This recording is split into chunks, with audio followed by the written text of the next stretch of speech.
Shalom, selamat pagi Bapak dan Saudaraku yang dikasih Tuhan, sidang jemaat yang diberkati Tuhan. Saya yakin dan percaya pagi hari ini saudara diberkati oleh Tuhan. Tetap kuat, bersemangat, dan sehat selalu. Nah, sidang jemaat yang dikasih Tuhan, dalam minggu ini kita akan mendengarkan firman Tuhan dalam perenungan kita dengan tema mengikuti kehendak Tuhan. Namun sebelumnya mari kita berdoa. Terima kasih Bapak Surgawi, kesempatan pada pagi hari ini kami boleh tetap ada tempat ini. Bahkan kami bersyukur bahwa di dalam kebaktian keluarga masing-masing tetap mendengarkan firman Tuhan, membaca firman Tuhan. Dan terkhusus pada pagi hari ini ya Tuhan, Engkau memberkati kami sampai di minggu yang terakhir di bulan April ini. Kiranya firman Tuhan pagi hari ini memberkati setiap kami semua, khususnya bagi sidang jemaat yang ada di rumah masing-masing. Terima kasih Bapak, dalam nama Tuhan Yesus kami bersyukur dan berdoa. Amin. Bapak Ibu dan Saudaraku yang dikasih Tuhan, mengikuti kehendak Tuhan dengan perikop pembacaan kita dari Injil Matius 26 ayat 36 sampai 46. Kalau kita membaca di sini bahwa Yesus sedang bergumul dengan misi yang dikerjakan untuk penyelamatan dunia.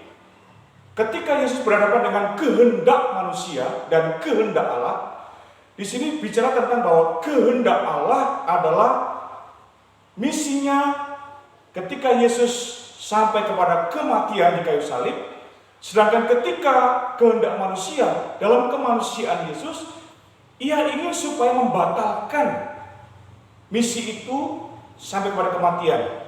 Di Taman Getsemani, ia ingin berhenti dari misi itu.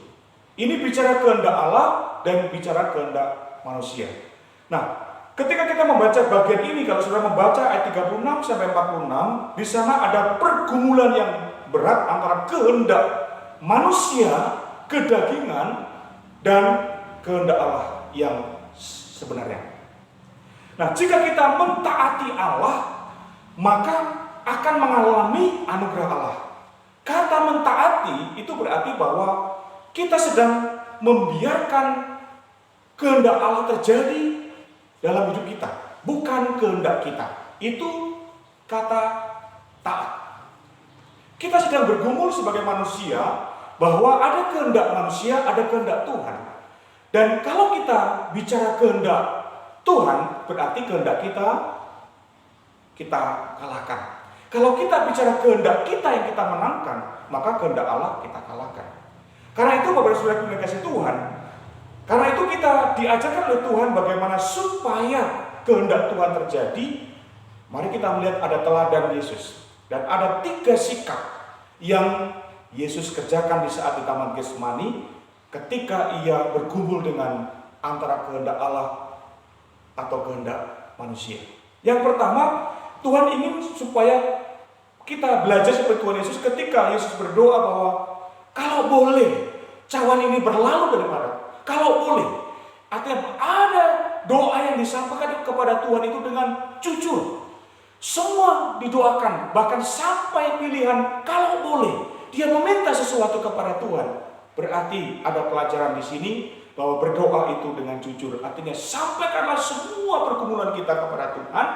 Jangan pernah menganggap bahwa Tuhan tidak bisa menjawab, Tuhan tidak bisa menolong, dan kita menutup doa kita, dan kita tidak mendoakan, kita tidak menyampaikan karena kita yakin dalam hati kita bahwa tidak ada pertolongan. Sampaikanlah semuanya kepada Tuhan, jangan pernah kita menutupi doa kita. Doakanlah semuanya, sampaikanlah kepada Tuhan apapun pergumulan Bapak Ibu. Itu yang pertama. Dan yang kedua, kalau kita melihat teladan Tuhan Yesus bahwa ketika Tuhan Yesus berdoa bahwa ia berharap bahwa kehendak Allah yang terjadi. Ada bahasa yang sederhana ingin saya sampaikan bahwa di poin yang kedua dikatakan di situ bahwa Tuhan punya kehendak, aku juga punya kehendak, dan kehendak Tuhan yang terbaik untuk misi ini, maka aku harus meminum cawan ini. Tetapi ketika aku meminum cawan ini, berarti itu adalah kehendak Tuhan. Bapak dan Saudara yang dikasih Tuhan, ketika kita membiarkan diri kita taat kepada sikap untuk tunduk kepada kehendak Tuhan, membiarkan bahwa semua kehendak Tuhan itu yang terbaik, maka ketika kita menerima kehendak Tuhan terjadi dalam kehidupan kita, kita sedang mengerjakan sesuatu itu kehendak Tuhan, maka terkadang tidak sesuai dengan keinginan kita, disitulah kita seringkali merasa sakit.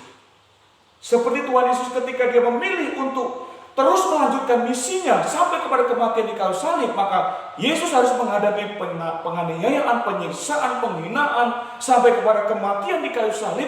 Itu bukti bahwa ketika kita memilih kehendak Tuhan terjadi, ada penderitaan, ada kesengsaraan, ada penganiayaan, ada tekanan, ada masalah. Jadi Bapak dan Saudaraku yang dikasih Tuhan, kalau saudara percaya bahwa saudara sedang mengerjakan kehendak Tuhan, hari-hari ini kita sedang mengerjakan kehendak Tuhan dan kita yakin bahwa itu kehendak Tuhan, kita menderita.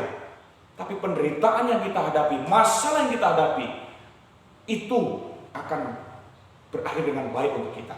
Karena kita sedang mengerjakan kehendak Tuhan. Kehendak Tuhan pasti terbaik untuk kita. Dia tidak pernah salah. Karena itu harus kita kerjakan. Nah, yang ketiga adalah ketika Tuhan Yesus sudah menyerahkan bahwa kehendak Allah yang terjadi dan itu yang terbaik, kita percaya itu. Dan yang ketiga adalah bahwa tetap konsisten dalam doa. Ketika Yesus berdoa 3 kali dengan doa yang sama, menghampiri murid-muridnya sedang tertidur, kemudian dia kembali dan berdoa, dan 3 kali Tuhan Yesus berdoa dengan doa yang sama, semua atas kehendak Tuhan, semua kepada kehendak Tuhan. Kehendak-Mu lah yang terjadi. Ini berarti bahwa doa yang konsisten. Tuhan Yesus sekalipun dia menghadapi tekanan yang berat, tapi ia tetap konsisten dengan doa.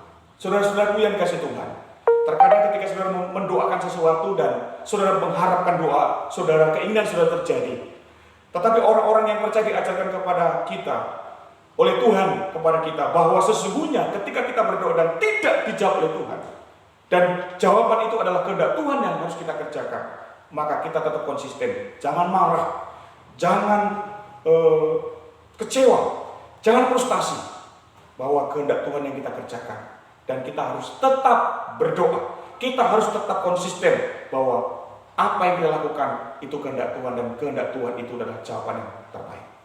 Sidang jemaat yang dikasih Tuhan, selamat berjuang. Hari-hari ini kita bingung dengan sebuah pilihan. Hari-hari ini kita mungkin sedang bingung dengan sebuah keputusan. Tapi Tuhan Yesus mengajarkan kepada kita, kehendak Tuhanlah yang terbaik. Sampaikanlah dengan jujur, serahkan bahwa kehendak Tuhan yang terbaik, dan tetap konsisten sekalipun doa atau harapan kita tidak tercapai hari-hari ini.